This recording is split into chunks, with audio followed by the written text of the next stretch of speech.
the trail is a total dichotomy. Mile for mile, the Colorado Trail is widely known and celebrated as the most beautiful trail in America. And truly, the variety of scenery is extraordinary, ranging from stunning mountain vistas and fields of wildflowers to stark burn areas from forest fires and complete mountainsides that have been wiped out by an avalanche. On most days, the trail was really fun to ride and quite friendly to mountain biking. Other times, you crash headlong into obstacles that you didn't even know were there, or you run into wind and rain conditions that are just punishing you.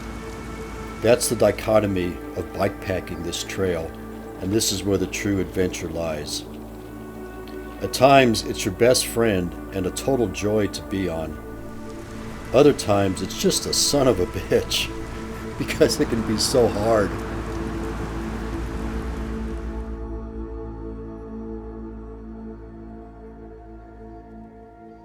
I've lived in Colorado for most of my life now. I moved here shortly out of college, and I'm 64 years old. I just retired this year.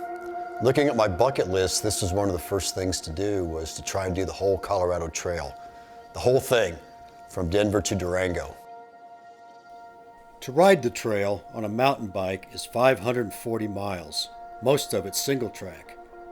But the hard part is that there is about 75,000 feet of elevation gain. That's more than twice the height of Mount Everest.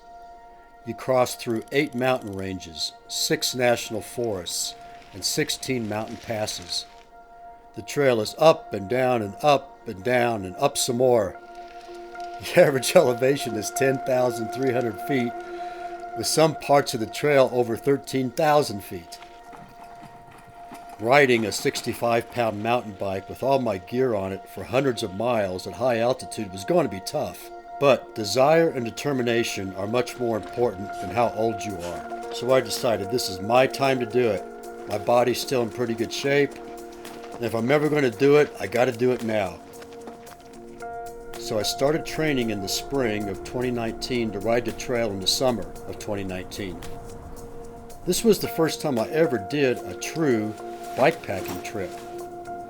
The Colorado Trail is broken down into 28 segments, so I planned to ride 2, 3, or 4 segments at a time, and my wife Cindy was so supportive and agreed to join me in the adventure by shuttling me back and forth to the trailheads. This was not a race to see how fast I could get to Durango. This would be a long, strange trip.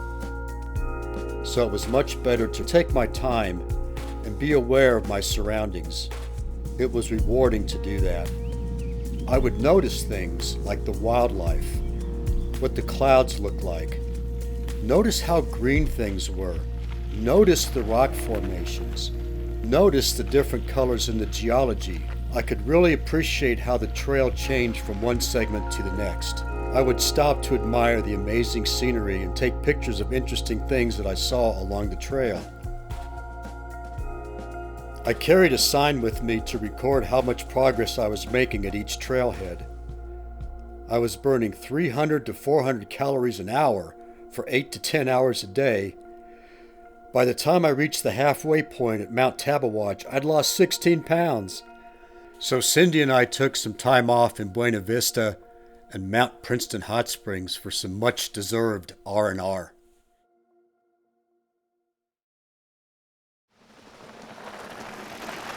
Here we are, it's Friday, a lovely day. We're starting on segment 7 of the CT. This will be the most vertical part of the trail so far.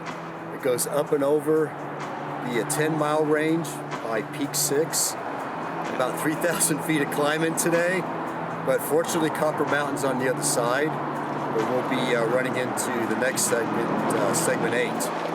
So it's a nice day, pretty stoked about this, so here we go, segment 7.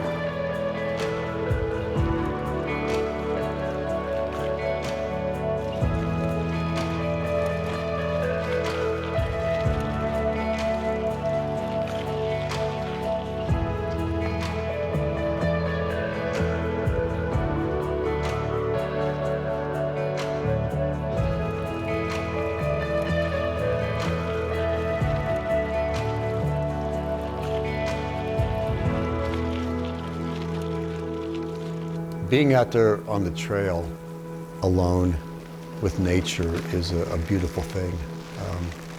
There are times when I would just feel like I'm not doing any work at all, that the only thing I'm aware of is that I'm breathing. And each breath would bring in the beauty and the joy and then let it back out again.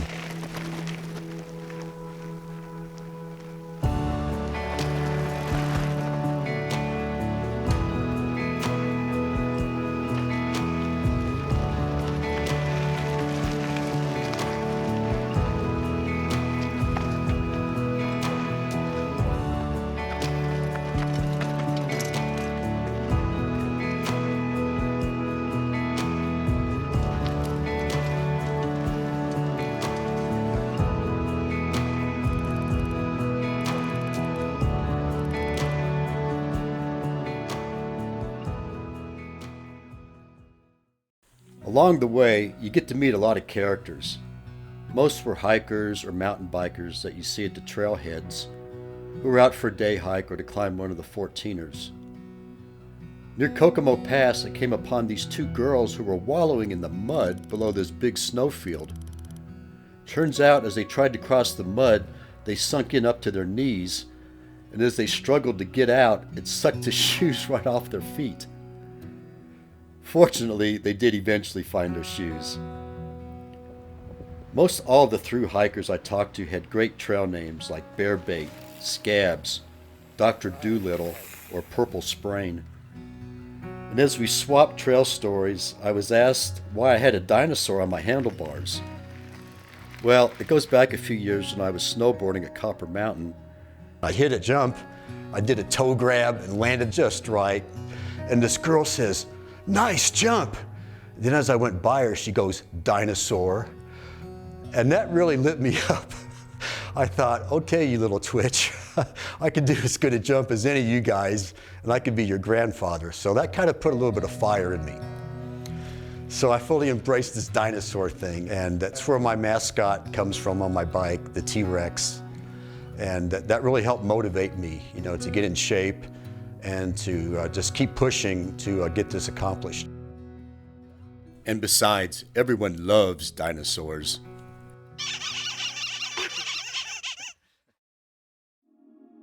One of my favorite segments really has to be segment 8, because I got to do that with my friends, and we all went together up to Janet's cabin. The hike was great. The snow had subsided enough that we could get to Janet's cabin within about 5 hours. Partied in the cabin, had a great time the next day doing a day hike. And when they headed back down to Copper Mountain, I just headed on to Camp Hale.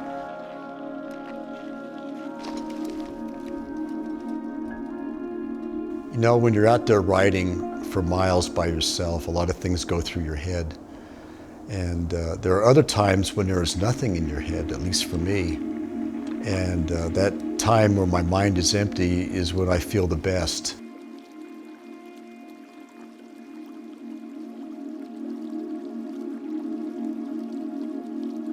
A number of times I would just kind of take in the whole grandeur of what this whole experience is about.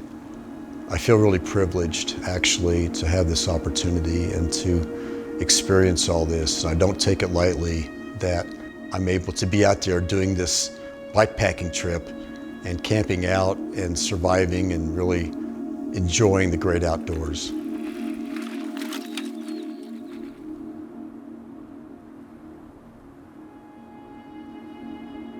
So at the end of the day, after completing segment 8, we'd crossed over some more high Rocky Mountain terrain and felt pretty strong on the bike. And there was quite a feeling of exhilaration when you come down and you see your car waiting there in the parking lot.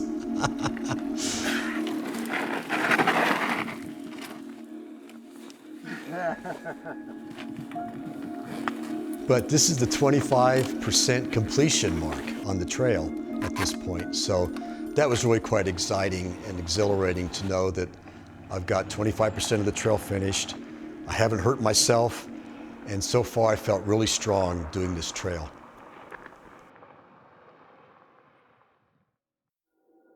By the time I got to segment 18, it was mid-August, and I was less than 200 miles from Durango, and actually feeling pretty good about making it to the finish line.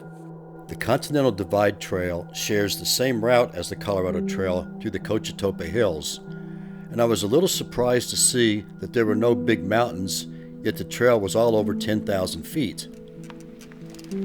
So, as I went merrily along my way, I kind of got lost in the moment. Then I got lost on the trail. Once again, I failed to check my GPS, and I got 5 miles down the wrong way before I realized it and had to turn around and ride all the way back. Now I've added 10 miles to my ride today. Nobody said this was going to be easy, but come on, man. Don't make it hard on yourself.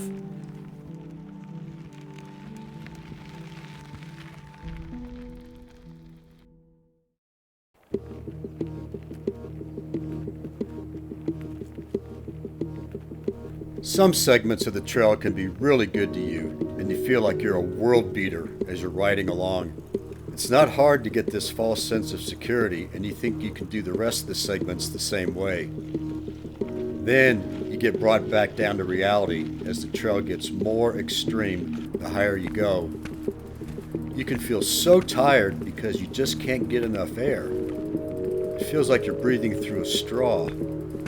It takes an enormous amount of energy to get your bike up and over the rocky parts of the trail that are very steep and totally unrideable. Plus, when you're sleep deprived as well as oxygen deprived, you can reach the point where you're hallucinating. There was one night when I camped out and the wind blew hard all night and kept me awake. The next day the wind was still whipping as I was riding across these narrow ledges at 12,000 feet, and the wind was trying to blow me off the mountain. You've got white knuckles gripping the handlebars because if you lose it and go over the edge, you're going to die. You're very aware that these mountains are dangerous and unforgiving. When the afternoon thunderstorms build up and then let loose, and you happen to be unfortunate enough to be above timberline, you have nowhere to hide and there's no shelter. You're pedaling an aluminum lightning rod on wheels. After riding hundreds of miles, the segment that finally brought me to my knees was segment 24. To make it easier for Cindy to shuttle me, I rode this part of the trail backwards from Silverton, up Stony Pass, and then on to Coney Summit, which is the highest point of the trail. From there, I planned to camp out and ride on to meet Cindy at Spring Creek Pass trailhead near Lake City the next day. This segment had tremendous elevation gain. I figured in one day I climbed 4,600 feet.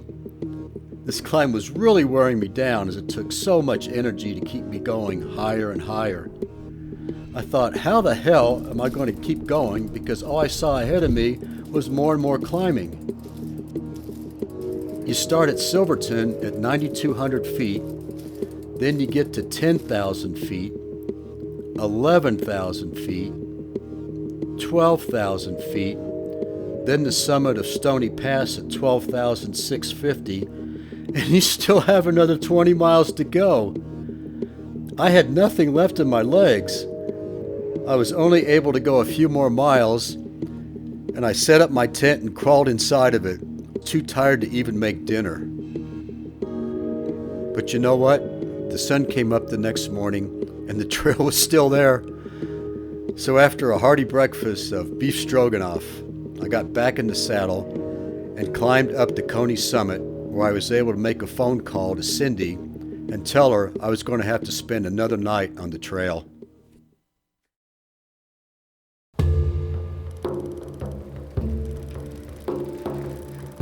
I was really stoked when I reached the top of Molas Pass. There you find the trailhead for segment 25. Checking my GPS, I could see that Durango was only 74 miles away. Segments 25, 26, 27, and 28 are the last pieces of the puzzle to complete the Colorado Trail. I plan to camp out 2 more nights, then meet Cindy in Durango on the 3rd day. The San Juan Mountains hold a special place in my psyche. I've been coming here since the 1970s when Telluride was just a little hippie town. This stretch is the most beautiful part of the most beautiful trail in America. The mountain vistas are just fantastic and the scenery is intoxicating. The route is challenging but relatively bikeable. The sun was out, there was no wind, you couldn't ask for better. The only things you hear are the sound of your tires and your own breathing. You feel so close to nature. Your sense of identity as to who or what you are becomes more and more clear. You can't even describe yourself anymore outside of oneness with nature and with the living environment. The environment that we have a duty to take care of as sentient beings. You get a glimpse into the bigger picture of our place in the universe. Your spirit soars as you realize that all the beauty in this world is God's handwriting. I never felt more alive and more connected to nature and to the glory of God's creation.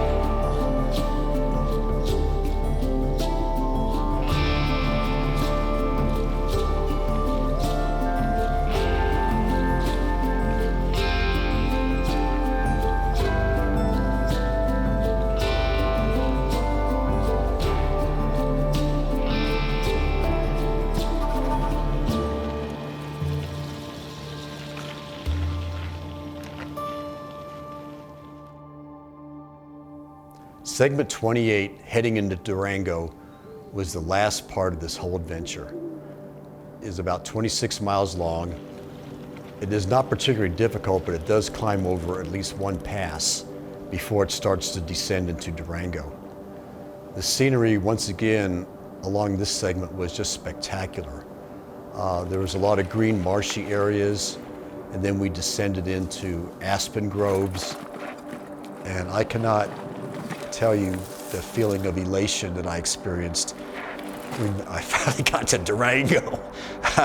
And there's, just a few miles left. And in particular, when you're there at Goody's Rest and you're 6 miles away, and you could actually look out and see Durango down there, and there's only 6 miles left, and you're gonna make it. You think about how you started this trip weeks ago in Waterton Canyon, how you struggled through the snowfields at the top of Georgia Pass, the times you crashed and got lost in the dark, the times you were so tired and had so far to go, the cold nights in the tent at 12,000 feet, the times you got off the trail and had to backtrack for miles. These things all come rushing back to you as time gets compressed and get closer and closer to the finish line, and it can be quite emotional. It sure was for me. And what makes it even better is when the one you love the most is there waiting for you.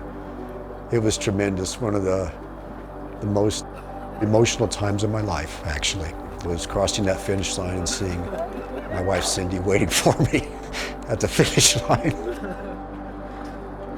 It just blew me apart with emotion when I saw her waiting for me. You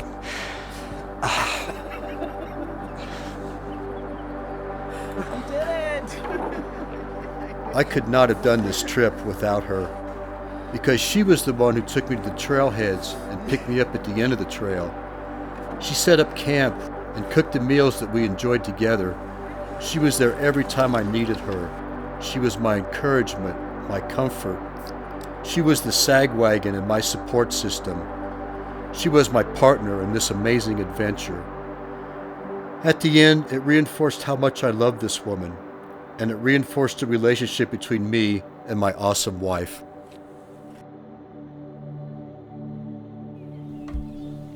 Looking back on this trip, it really was an extraordinary adventure. I wasn't even sure I could do it. The things went pretty well, and I was always able to find a way to keep going and make it to the finish.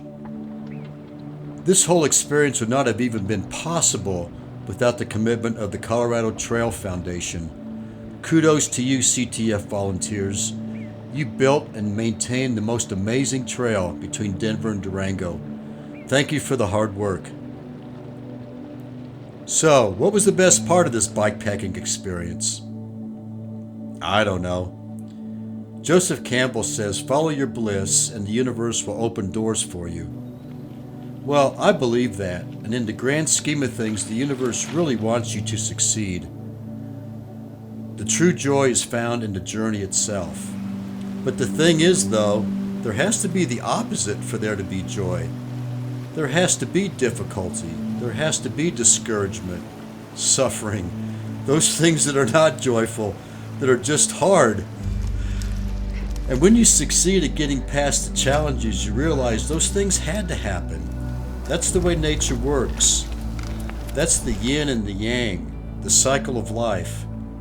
It can't all be ease and grace and fun on the way to finding your bliss. To get the full experience of riding this trail is to experience the trouble, the bad weather, the rain, the wind, the miles and miles, the sore legs, the falls and scrapes, the altitude. That's what makes it so remarkable and so epic, because all those things had to happen along with the joy of being with nature and of actually making it all the way to the finish. That's what made this experience so beautiful, and that's what's so great about it.